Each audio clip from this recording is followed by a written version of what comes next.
दीड दिवसाच्या बाप्पाला भावपूर्ण निरोप, पर्यावरणपूरक विसर्जनाची प्रेरणादायी दिशा। माजी नगरसेवक दीपक वेतकर व कुटुंबियांनी अत्यंत भावपूर्ण आणि पर्यावरणपूरक पद्धतीने दीड दिवसाच्या गणरायाला निरोप दिला। गणेश उत्सव हा आनंद, भक्ती आणि समर्थपणाने भरलेला सण आहे, परंतु याच सणात पर्यावरणाची जपणूक करणे ही काळाची गरज बनली आहे। याच विचारातून वेतकर कुटुंबियांनी समाजासमोर एक आदर्श ठेवत विसर्जनाची नवीन वाट दाखवली आहे।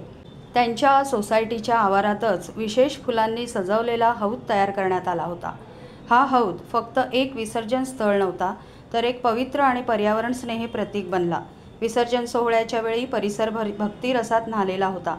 गणपती बाप्पा मोरयाच्या गजरात, फुलांच्या वर्षावात आणि दिव्यांच्या प्रकाशात बाप्पाला निरोप देण्यात आला। फुलांनी सजलेला हौद, प्रार्थना, आरती आणि नयनरम्य सजावट यामुळे सोहळा एक अविस्मरणीय अनुभव ठरला।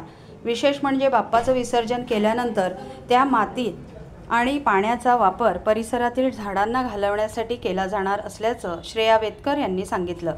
हा उपक्रम केवळ श्रद्धेचे प्रतीक नाही, तर सतत वाढणाऱ्या पर्यावरणीय प्रश्नांवर एक सकारात्मक उत्तर आहे। यावेळी संपूर्ण वेतकर कुटुंबीय सोसायटीतील रहिवासी उपस्थित होते। त्यांनी दिलेला हा पर्यावरणपूरक संदेश समाजाला पुढे चालण्यासाठी प्रेरणा देतो। असा विचार आणि कृती जर प्रत्येक गणेश भक्ताने केली तर गणेशोत्सव पर्यावरणासाठीही शुभ ठरेल। नमस्कार, माझं नाव श्रेया दीपक वेतकर। आम्ही दरवर्षी आता गेले कित्येक वर्ष आम्ही असंच इथे इको फ्रेंडली आम्ही विसर्जन करतोय। आमची मूर्ती ही इको फ्रेंडली आहे, सो अनेक वर्ष आम्ही अशीच विसर्जन करतोय। तुम्ही सुद्धा असंच आपली शाडूची मूर्ती आणून, इको फ्रेंडली मूर्ती आणून तुम्हीही आपल्या घरीच असं विसर्जन करा। आपण कित्येक जेणेकरून आपल्या प्रदूषणही होणार नाही, आणि म्हणजे आपण बघतो की विसर्जन केल्यानंतर मूर्त्यांची कशी विटंबना होते। मग त्याच्यापेक्षा आपण घरीच असं विसर्जन करा, ज्याच्याने बाप्पाही सुद्धा आपल्या बरोबर असतील आणि पर्यावरणही, आपण ती माती घेऊन आपण एक झाड लावू शकतो, ज्याच्याने आपण पर्यावरण ही वाढू शकतो।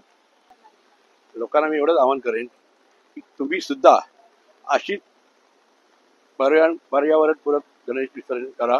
शाडूची मातीची मूर्ती आणा, पीओपीची न आणता शाडूच्या मातीची मूर्ती आणा, जेणेकरून आपण विसर्जन केल्यानंतर त्या मूर्तीची जी माती होईल, त्या मातीमध्ये एक झाड जरी प्रत्येकाने लावलं तर आपलं पर्यावरण भरपूर टिकेल। आणि आपल्याला जी सध्या तुम्ही बघताय की झाडांची कत्तल करून जी काँक्रीटची जंगलं उभी राहतात, त्यामुळे पर्यावरण टिकून राहील।